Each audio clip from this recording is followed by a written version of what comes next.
Thanks again for watching, and we'll see you next week where we talk about why I switched to a multi-flash setup and when you should too on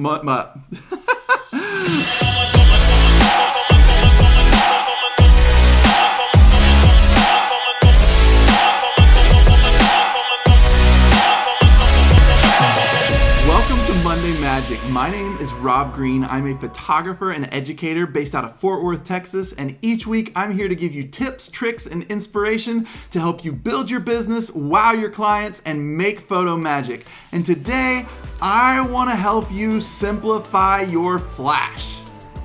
This is going to be fun because for most of us, when we think about our flashes, things like hatred, fear, panic, all negative emotions start to set in when we think about our flashes. So I have found that minimizing the variables and keeping things simpler is a great way to pick up some really simple wins with your flash. So what I want to do today is walk you through how to set up your flash for a really simple win in a single flash setup or a multi-flash setup. So let's start off with the most basic setup, the one flash setup. One flash. If you've got one flash, I want you to simply slap that bad boy on your camera. It goes in the hot shoe on your camera, slides right in, you lock it in position, and then what I want you to do is take your flash, point it straight up in the air. If you're like me, I like to point mine a couple clicks back too. I think it gets a little more light on the subject's face instead of top down, getting those like raccoon eyes on with the shadows and stuff on their face. Point it a couple clicks back, and you're good to go. Now, is there more nuance to this? Of course there's more nuance to this, but this right here, putting your flash in this position is a great starting point for a really simple flash setup that will work in a wide variety of environments for getting really great flash images. But let's say you already knew all that, because a lot of us, we've figured out one flash, but now you're going, now I want to work with multiple flashes.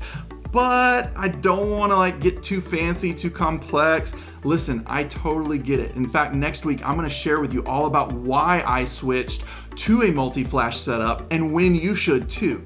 But for those of you that are wondering about how can I do it simply, here's a really simple multi-flash setup.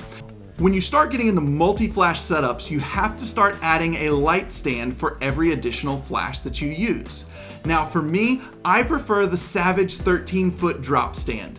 The thing I love about the Savage 13-foot drop stand is really one word: mobility. Most flash stands, when you start to use them and move them around the room, which you'll be doing often during receptions, the legs stay fanned out, which makes it really kind of cumbersome because you're either bumping into people as you're walking through the reception space, or you've got to go and collapse all the legs in addition to everything else you're doing to move the flash stand around. That's problematic.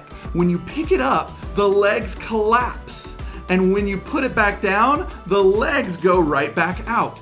It's beautiful, it's simple, it makes life so much easier when you're navigating busy dance floors or crowded tables full of people eating dinner. Now, if you're wondering where to place these light stands, I love to use my light stands to put a backlight on my subject. If you've ever seen a picture where they had that nice little rim of light around them, I get that by putting the flash stands behind my subject. And so if you can picture with me, picture the letter Y, right? Just like this, the letter Y.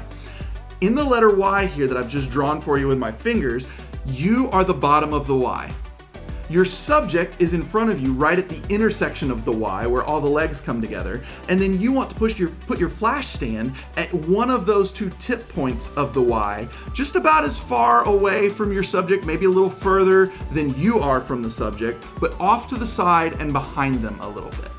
So again, this is a really simple setup. Is there more nuance to it? Of course there is. There's a whole lifetime ahead of you to explore the possibilities of all the things you can do, but I wanted to set you up today with some quick and simple wins, whether you're using one flash or multiple flashes. If you're interested in picking up the flash that I use, it's the Pro Photo series flash. It's the A series that they offer. I love it, and I actually explain why in my video called Which Flash Should I Buy? So be sure to check that out here on our YouTube channel.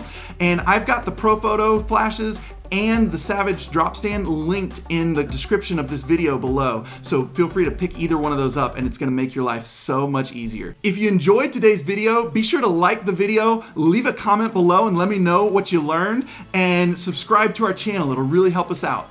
Thanks so much for tuning in to this episode of Monday Magic. Next week, I'll be back talking about Next week, I'll be back talking about why I switched to a multi-flash setup and when to know that it's time for you to make the jump too.